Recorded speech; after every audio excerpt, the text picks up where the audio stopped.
Bacana. Doutor Guilherme, já vou emendar uma pergunta para você, que é uma dúvida assim, de muitos empresários, né, sobre o futuro da nação, o futuro do país. Né? Reforma tributária. O que é? O que vai impactar? Quem ganha? Quem perde? Você poderia dar para a gente uma explicação sobre isso? Maravilha. É um tema que eu fico aqui 2 horas falando, né? É Mas por isso que nós só trouxemos, velho. Pô, maravilha, maravilha. Eu vou tentar ser bem enxuto aí, mas não tente não. a notícia é boa. Notícia é boa. Eu acho que a primeira coisa que a gente tem que passar para todo empresário é, cara, tá bem, notícia é boa. A gente tem que acreditar que vem para o melhor. E quando a gente vê o desenho da reforma tributária como um todo, o empresário, eu vou falar, vou até separar um pouquinho. O empresário que é a indústria, que é o comércio, ele vai ter talvez menos dificuldade que aquele prestador de serviço, tá? Porque o prestador de serviço, salvo, tá, até mesmo nós advogados também, vai ter menos impacto, porque a gente já tem um regime, uma alíquota diferenciada. Mas aquele prestador de serviço ali, um grande empregador, que não tem incentivo nenhum, não vai ter redução de alíquota ou de base de cálculo, de nada, vai ter um impacto grande. Tá? Isso, inclusive, já tem um projeto que já está correndo de lei para que seja considerado ali no meio da cadeia um crédito que a gente chama aí de crédito presumido. Que é o seguinte, né, gente? Qual que é o principal insumo da mão de obra, né? Da pessoa prestador de serviço? Mão de obra. E mão de obra não te dá crédito. Tá? Isso não tem previsão nenhuma disso. Em razão disso, já existe até a própria lei, de forma muito ampla, a Lei Complementar 214, indicou a possibilidade dessa outra lei vir a falar disso, mas até então não existia um projeto de lei. Então já estão levantando essa lebre aí, vamos falar assim, essa oportunidade. Falar, olha, o prestador de serviço precisa de crédito, porque ele não tem, ele não compra insumos. Ele não compra toda hora um item para se transformar em insumo, uma energia elétrica, não. Ele precisa de pessoas. Gente, a gente está falando de pessoas, emprego, ou seja, o impacto é gigantesco. Né? Pensando que uma indústria cada dia mais está menos precisa, né? Menos, vou falar assim, precisa menos de pessoas. Por outro lado, o prestador de serviço cada dia mais. Né? A gente precisa de pessoas técnicas, precisa fazer esse tipo de investimento. Então, está aí um impacto que a gente pode falar que hoje não tem. Então, hoje a impacto seria muito grande do jeito que está, prestador de serviço. Mas indo para o lado da indústria, indo para o lado do comércio, para o lado dos produtos, a gente tem uma perspectiva muito boa, tá? E sempre que eu falar que a perspectiva é boa, gente, eu estou falando de 2033. Por que eu estou falando disso? A gente tem que separar muito bem o antes, o durante e o depois. Porque o durante, que vai ser o período de transição, vai trazer um problema enorme para todo mundo. Porque a gente vai conviver com todos os tributos ao mesmo tempo. Tá? Você imagina que entre 2027, 27 e 28, a gente acaba com PIS/COFINS. Hoje é uma contribuição que incide sobre faturamento, basicamente. Né? De novo, não vou entrar em pormenores, que aí eu ia realmente ser chato aqui, não ia dar muito. Mas, quando a gente pensa a introdução dele vai se dar pelo CBS, Contribuição sobre Bens e Serviços. Então, em 2029, a gente já não tem mais o PIS/COFINS. Tá?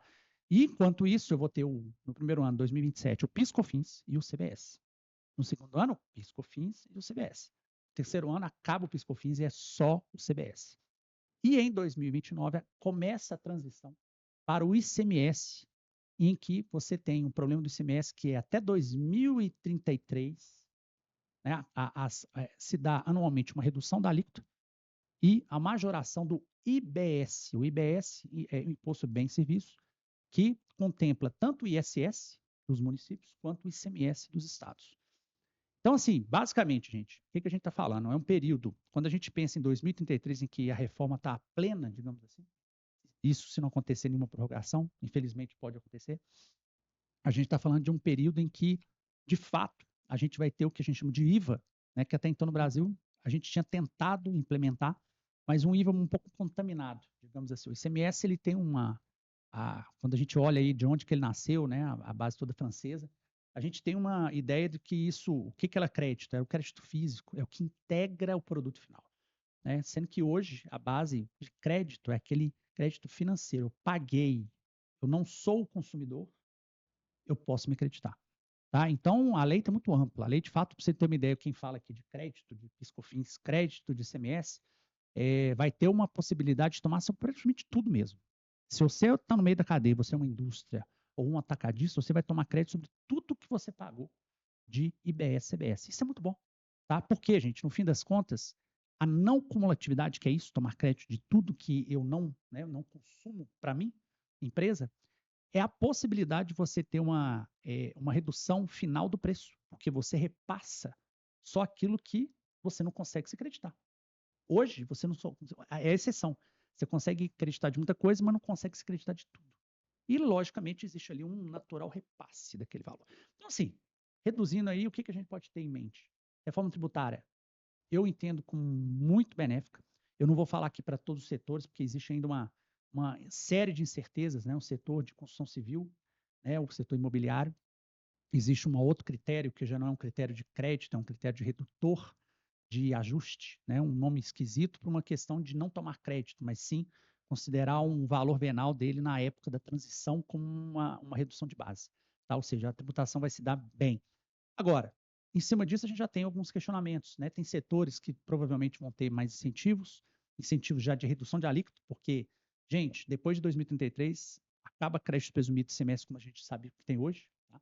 Os estados vão ter que se reinventar, os municípios vão ter que se reinventar, e a própria União. Então, a gente pensa assim, qual o impacto hoje para a minha empresa? O que a gente tem de notícia boa?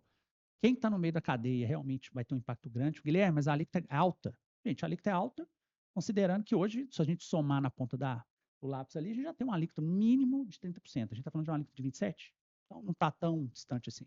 A questão, de fato, vai ser essa percepção do empresário de tomar o crédito. Agora, no que tange a logística, a lógica tributária, esquece tudo que a gente aprendeu na faculdade. Todo mundo vai ter que voltar um pouquinho e estudar. Por quê? A gente está falando de uma reforma tributária que está mudando completamente o alvo, né, que hoje a gente tem alíquotas interestaduais, alíquotas internas, exceções à alíquota de importação, para uma alíquota definida de ponto muito claro. Aplica-se a alíquota do destino, ponto final. Então, você não tem mais alíquota interestadual. Você vai ter alíquotas para cada estado vai definir sua alíquota máxima, considerando a alíquota padrão máxima, que vai ser aquela que vai ser definida em algum tempo, aí, eu acredito até o final do ano que vem. E feita essa alíquota, tomada essa alíquota máxima, cada estado vai poder definir a sua máxima, só que não vai poder criar exceções. Então, ela vai definir aquela alíquota como máxima, pode ser bem menor do que a alíquota máxima. E isso, por si só, já atrai um tipo de investimento, porque se o mercado consumidor daquele estado, né, ou as empresas que estão ali, elas pagam menos imposto, porque a alíquota ali definida já vai ser menor, isso vai mudar totalmente as logísticas que a gente tem hoje. Hoje você tem uma logística das empresas baseada no quê? No que a gente chama de uma alíquota interna do Estado em razão de um benefício que ele te dá. Então, o Estado de Minas é muito agressivo, os estados do Sul e Sudeste são muito agressivos, tem muito benefício.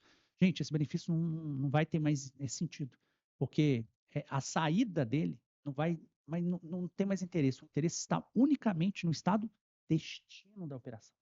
Então, quem tem mercado consumidor, quem tem empresa que compra, é a empresa, é aquela alíquota ali, aquele estado que vai fazer diferença para aquela alíquota, para aquela carga tributária. Enfim, falei que o tema é muito bom, eu fico aqui horas falando, mas notícias boas.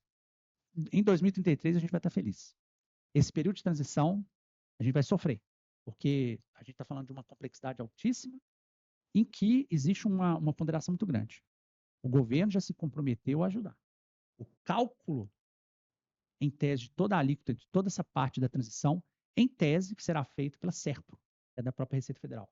Estão se comprometendo que todo o sistema RP, todo o sistema de uma empresa, vai poder estar interligado ao sistema da Receita e o cálculo vai ser feito pela Receita. Então, quando a gente falar disso, gente, a gente está falando de um impacto muito grande no dia a dia das empresas, que hoje já depende de tecnologia, de internet, de tudo, vai depender ainda mais. Então, a gente está falando de sem entrar aqui num detalhe grande, por último, e eu prometo que agora vai ser o que é o impacto do split payment, que é o que a gente está falando aí. O que a empresa vai ter hoje, gente? A empresa não vai ter nenhum centavo de ICMS, de ISS, de PIS/COFINS transitando pelo caixa da empresa. Nenhum centavo mais. Hoje a empresa paga, recebe do seu cliente e tem entre 45 dias ou 60 dias para pagar o imposto. Aquilo é caixa. Acabou. A partir de 2033, ela não tem esse dinheiro mais.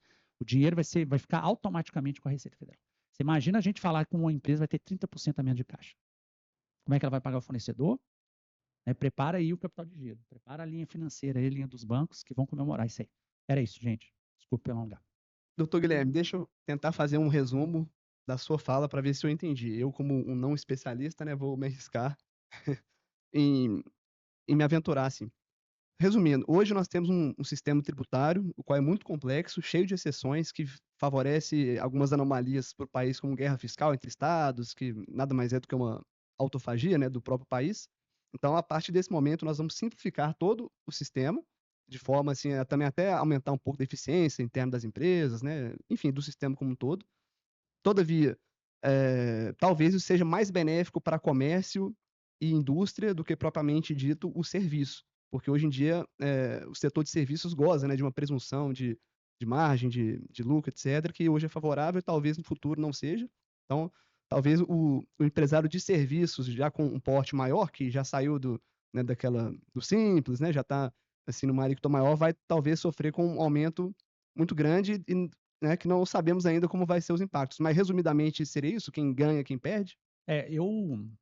Hoje a reforma do jeito que está desenhada, ela está atingindo os impostos que a gente fala indiretos, né?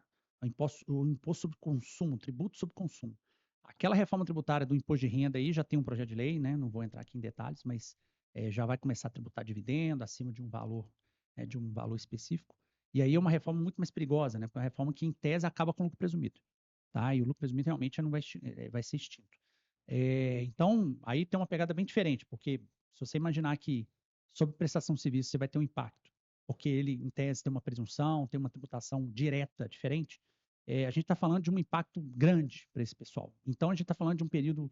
E eu acho perigoso quando a gente fala de muita reforma, né? A gente começa a falar de reforma de direto, daqui a pouco a gente fala, poxa, mas peraí, não era indireto só, não era só o ICMS, agora vai ser um imposto de renda também, vai acabar, eu vou tributar dividendo, e aí a gente começa a confundir. Eu acho que a cabeça do empresário hoje começa a falar, pô, peraí, qual reforma que a gente está falando? A gente está falando de todas. Está vindo tudo de uma vez só, e eu acho que aí a discussão talvez comece a ficar rasa, né? Essa é uma reforma que vem há muitos anos sendo discutida. A reforma do imposto de renda é algo que é muito mais impactante quando a gente pensa numa estrutura de uma empresa ou de uma família aí que tem uma holding, né? Já tem umas estruturas. A gente está falando de um impacto gigantesco, tá? E isso aí, gente, a gente vem naquela velha conversa nossa, né? De segurança jurídica. Será que está prevalecendo alguma coisa? Alguém está pensando na segurança jurídica? Quando a gente pensa em carga tributária, claro. Quando a gente fala de hoje uma loteria jurídica, não, gente. Aquilo ali é uma loucura jurídica mesmo. Hoje a parte tributária é sim, não a todo momento. Então isso vai facilitar. Isso é bom. A notícia é boa. Tá? Basicamente é a notícia que a gente tem que dar. Coisas boas vão vir, mas vai ter um período aí complicado.